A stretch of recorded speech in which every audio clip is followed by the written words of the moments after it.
All right, welcome everyone. We're Semblance of Sanity. I'm Caleb. I'm Jacob. And we're here for Legend of the Galactic Heroes, episode 105. We are very close to the end of this series. We Very have close. a sortie, a very casual diplomatic sortie. That hopefully will not get destroyed, because that would suck. Headed to Alliance Space. Julian is amongst them, so therefore they are literally immune to the death That's right. card. Well, what if just like everyone other than Julian was killed? You know?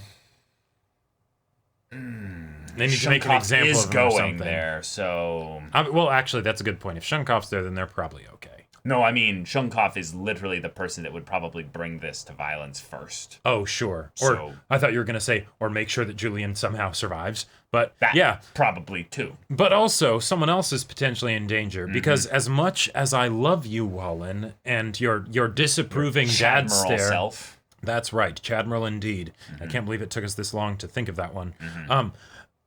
You're still sitting in the open on a tank, and Church of Terra could just be like, hey, take a pot shot at that dude's face. You did that. No, you did that. No, Yep, exactly. And then, over. Boom. Yeah. But Reinhardt is also heading out. Good. Hopefully, that's good. Hopefully. Because he will be returning. We've made statements about how Reinhardt will probably be dead by the end of the series, but I really don't want that to happen. Yeah, now that we're so close, we're like, it's only 5 or 6 more episodes. Come on, you can make it. Yeah. You can make it, right? Right? You have a family to raise. Yeah. Right. Think about your constitution. You can't die until there's been a time skip. Basically. Yeah, that's what I'm hoping. Holding out for. So, y'all, without further ado, let's get into this. All right, everyone, now be sure to go check out the reaction portion of the video in the description below, then come back here for the discussion.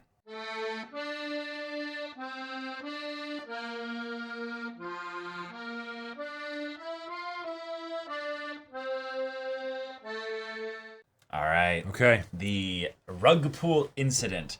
Chaos, madness, death, and far too much death. Like, oh yeah. This was something that was on the scale of a catastrophic failure of administration. Now, I do think that there's a possibility that this is an inside job, because I don't think the Church of Terra is that powerful anymore. Oh yeah. I really don't think that that's what I feel like they could have smuggled some weapons in, like that's worked way too well. Like, thousands and thousands of prisoners had weapons. So grenades, dude. Like, well, because no, I thought about it, and there's no reason for why a prison guard would have grenades. Right. Yeah, that just wouldn't happen. And also, this looks really bad for Oberstein's part, given that his subordinates, by extension, would be the ones, monitoring dealing the with prison. No, they would have been the ones actually administrating the prison. So, why did this happen at all, if not for potentially being Oberstein? Yeah, and while the Church of Terra does have like an element of, since they're in the shadows, if they choose to make a move, then we can assume, since they're competent, they will have figured out how to do it in a way that it'll succeed. Sure. Yep. It's it is a little bit suspicious for Oberstein, especially given how, the narrator hinted that, who knows, Julian maybe thought about that. Yeah. Right, that maybe, a lot of this stuff and the some of the chaos that ensued, even if he can't plan out all the details, was maybe intentional. Yeah, and I think that's something that's easier to see with hindsight, given the way the results went. Yeah. But the reason for that is the same reason as to why it could have gone this way in a reactive sense, is that Oberstein's goal is to make Reinhardt look amazing, to make this look really good.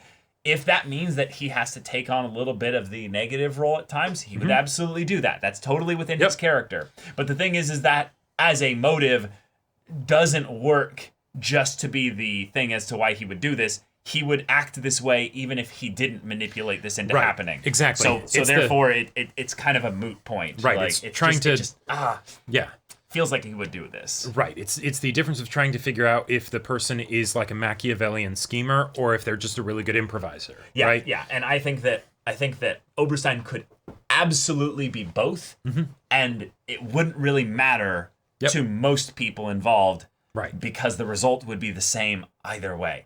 And that's the terrifyingly impressive thing about Oberstein, is how dedicated he is to the results of the matter. Yeah. So here we go.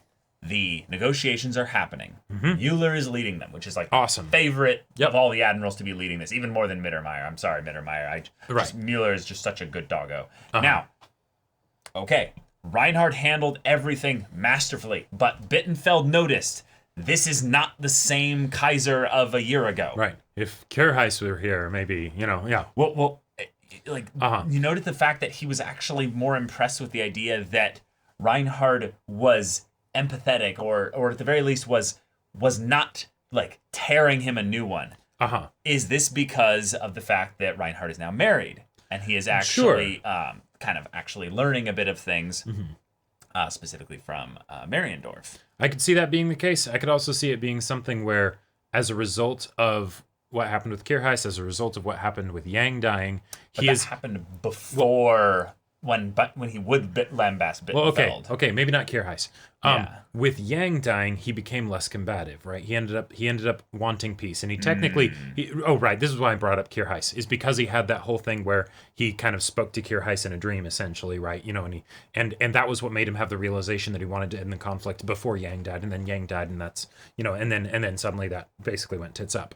But because he doesn't have that same hunger for war now, I wouldn't be surprised if that also bled into his interactions with his admirals, of if they step out of line or they do something they're not supposed to, he doesn't have to be as kind of combative with them, make sure that they understand who's in charge, because he knows that they know, right? And then he corrects them, he addresses the situation, what the problem is. Okay. And then that's that. There's nothing more to it than that, because things are shifting more into a time of peace. So, it isn't as much of the utmost importance that, discipline be so strictly maintained, because you're not going to be going into, massive battles where millions are going to be dying. Possibly. I still think it's the thing of where I think Bittenfeld is right. I think that there should have been more direct punishment, specifically. Yeah. Both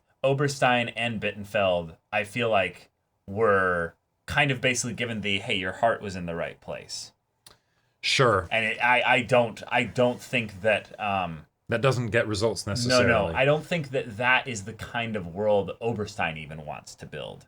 Right. I think Oberstein could see this as actually another form of the way in which things are headed towards the nobility.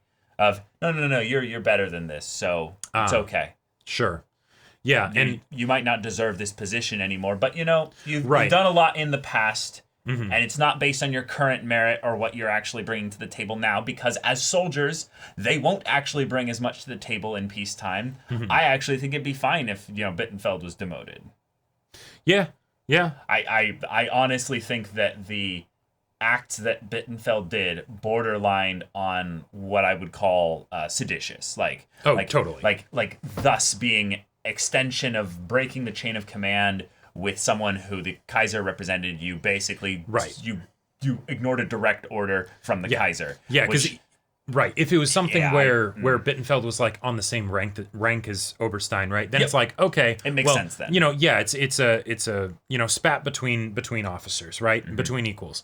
But when it's no, I put this person in command and you do that, that's and I wonder if, and maybe it's because Oberstein already punished him by putting him into isolated confinement, which was, I would just agree, a really good idea Oberstein to do.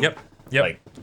Yeah, I wonder if it could be something where Reinhardt is basically seeing this as, since peace has been established in the, okay, there's no more riots right now, and we're going to move towards peace for the universe with Iserlon and everything, then maybe he doesn't need to be as strict here, because he doesn't want there to be potential chaos or issues as a result of any demotion that Bittenfeld gets or something like that with the Black Lancers, and just sort of be like, okay, keep them happy because they're not going to be important in a little bit, Yeah, it feels to me still of a thing where it's something that is, like, I agree with Bittenfeld, and that is typically out of character for Reinhardt. That's why when we saw them both come up there, we were like, oh, good.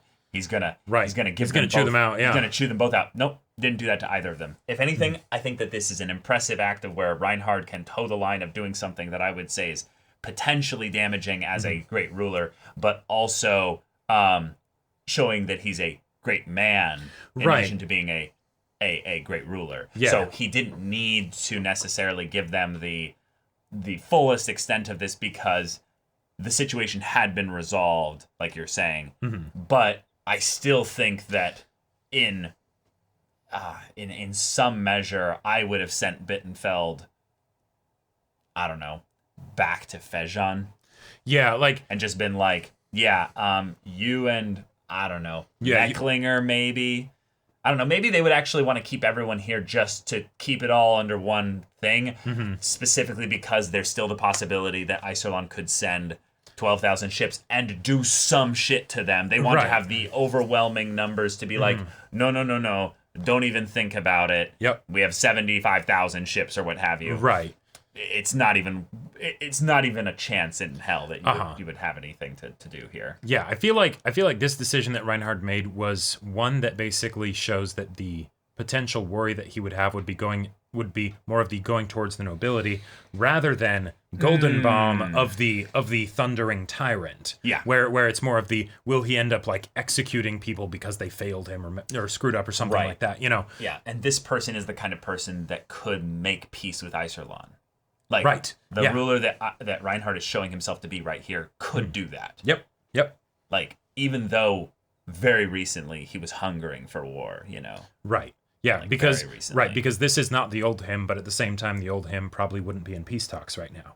So yeah, there were a couple aspects of Reinhard of yesteryear that was so bloodthirsty for Yang, basically, that he failed to see opportunities where they you know, made their place, made themselves known to him. Yeah, like one of the things that I was actually a little bit worried about for a second, but now I'm like, okay, no, they're not going that direction. But once the 100 ships that were the Imperial ships that were chasing the 12 realized that there were the 12,000, one, it's like, okay, cool, great foresight. But what if they found out about that and then sent a message, there's nobody in Iserlon? You know, like they moved their whole fleet out to the opposite end of the corridor, go. Right. Yeah. And then, thankfully, they removed everyone from the other side as well. Right, exactly. So in some ways, they're really giving Iserlon the, hey, benefit of the doubt. Like, yeah, we know that you could go back, you know, hit Odin right now, and we would never make it in time. So, like, you know, obviously there's security forces in there, but there's no fleet. Like, there's no exactly. Actual big fleet. Mecklinger is on this side. And even now. if there was, if you have a fleet of the same size, right, you can't just chase down another fleet as they run rampant through open territory. Yeah, everyone knows what it's like if you've played an RTS. You never chase after the raiding group of cavalry or cavalry archers. Nope. You just guard the checkpoints. Push them away, and then you let them do their thing with their fast little speed and what have you. Even if you have cavalry, you don't want to waste your micro time on them. Yep. Yeah. So, cool stuff. We have ourselves a good, hopeful look for the future here. I liked the fact that they were kind of giving us a bit of a, hey, this could be the Church of Terra with these 100 ships. But no, wasn't at all. Like I like that we got that scare, even though it was very clearly like quickly. It's like, no, this is what's supposed to happen. These are the patrols that, you know, keep watch for this kind of thing. That's why there's barely any of them there. They're not trying to scare Isolon, but be like, look, we have thousands of ships. Right, just making sure that they're coming with 12 ships and not 12,000, and be like, okay, you're good to go. Run away and be like, hey, you know, here. So good stuff. Yeah, I don't know. This episode kind of gave us just almost a little bit of a history lesson on the rug pull incident. I was a lot more worried about from the previous episode. Yeah. Because, like, it was definitely disastrous, but all things considered, like, if it's that they lost this tempo and now, you know, they're going to set things up so that Oberstein can gas out the Church of Terra, basically, you know, fumigate the place, then, okay, that seems like a pretty quick and easy solution to, you know, what could otherwise, and has been up till now, been a very messy problem. So then Fejon getting hit by something. Right. Now, I kind of like that the narrator had the name of whatever this thing was be something that looked like it was in German or something, so I can't get spoiled on what it is or get a hint of it. But the fact that it's on Fejon after Rubinsky was taken means that there's a possibility that this is Rubinsky's like final, fuck you to Reinhardt. The thing is that Mariendorf, Reinhardt's sister, right? Because his unborn child, because it's not just Reinhardt that they want to take out; they want to take out his heir, and I could definitely see it being something where, if they do that, then okay, wait to see if Reinhardt produces another heir, right, with someone else or something like that. It's psychological warfare on him. But two, if they kill everyone that he really cares about, then he might lose it and become the tyrant or whatever, right?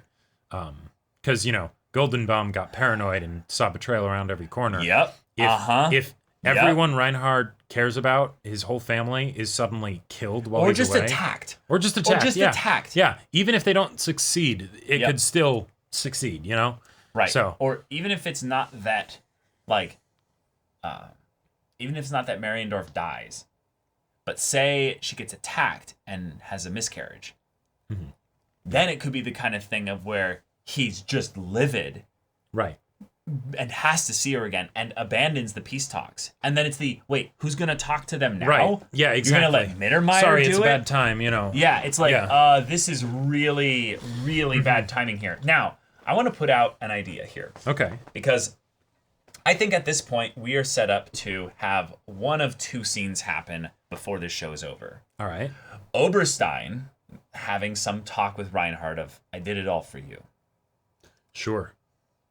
Or someone really, really important revealing that they were with the Church of Terra all along. Yeah. That crossed my mind in this episode too. I have three candidates here. I love the idea that Oberstein basically triple agented with them or something. Oh, okay. Where he's actually with them, but he's not, and he's or even this whole thing he does this to play the Church of Terra to so that get they're them predictable, out. And it's the easiest way to keep tabs on them, right? Yep. Join him. Second one that I think is a little bit less obvious, but also maybe a little bit more of this could be like a pretty big thing is where is he?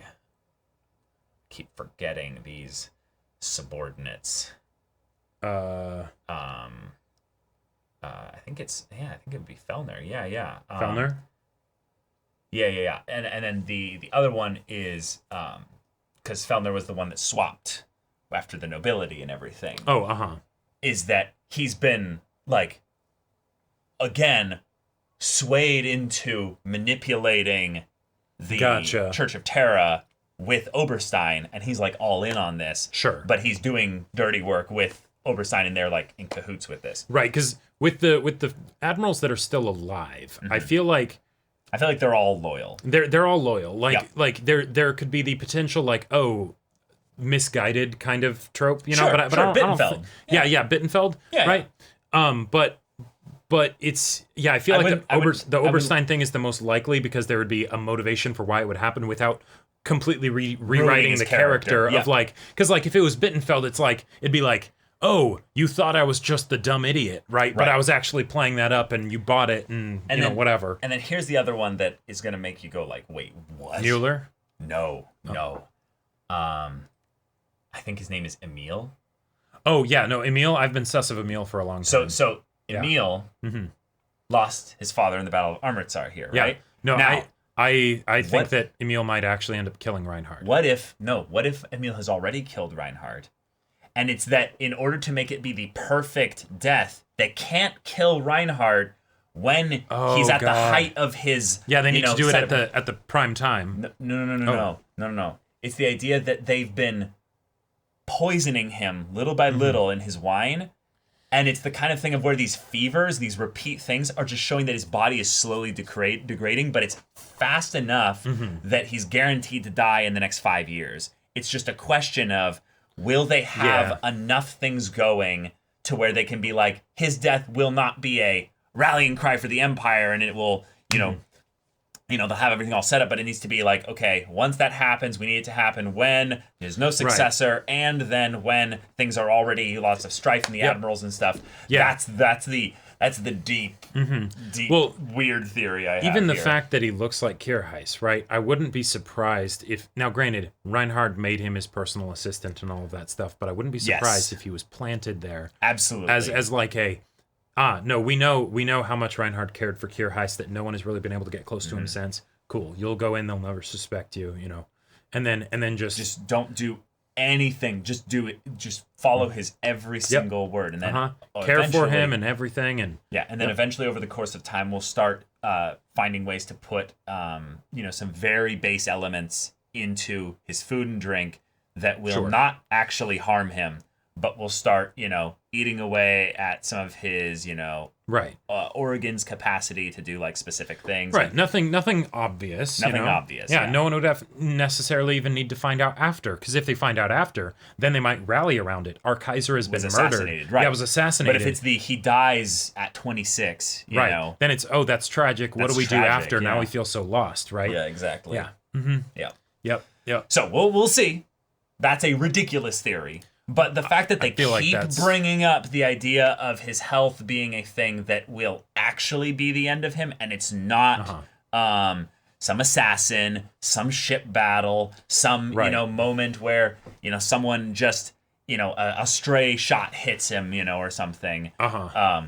This is one I just wanted to bring up. But this was a very cool episode to show how Reinhard is still an incredible ruler. Yep. And Oberstein really made this work for Reinhard here. He really did. It just depends on how much did he do. Yeah, did he do too good of a job, right? Did he do like a lot of it? Yeah. I'm excited to see how Oberstein handles the Church of Terra, because it's that whole thing of, we have a lot of fleet battles in this show as a whole, right? Sure. But Church of Terra is not going to be solved by a fleet battle, right? Like that's really. That's not how it's going to work, Yeah, like maybe actually this is just their thing where Rubinsky's been taken. Well, shit, we need to go, DEFCON, whatever, and right, like throw out all the stops now because eventually we're all going to get found out because Rubinsky could talk. Rubinsky could be truth serumed. Yep. Rubinsky could have things that lead to safe houses that lead to Yeah. rosters and data and all that.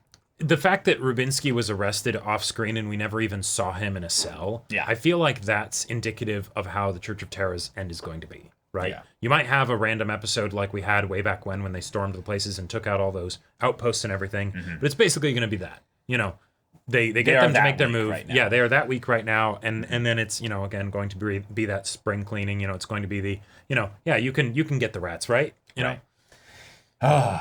Okay. Well, we said goodbye to also some of the Alliance captives and stuff, but Murai is okay. Murai's still alive and He's unconscious, but all right. Yeah. So, all right. Diplomacy coming soon. Yeah. Yes, it's actually gonna happen. But all right, y'all. Thank you so much for watching this episode's reaction and discussion. If you want to see the next episode's reaction and discussion right now, though, go check out the link in the description below. For our Patreon, you can get on early access there. You can watch full-length timer reactions there, and all this comes with Discord access, so you can chat with us in the community there about this show, about anime in general, and also be sure to check out our Twitch channel. We stream every weekday. The info's in the description. Yeah, so if any of that interests you, we'll see you there. But until then, we're Semblance of Sanity. I'm Caleb. I'm Jacob. And we'll see you all next time.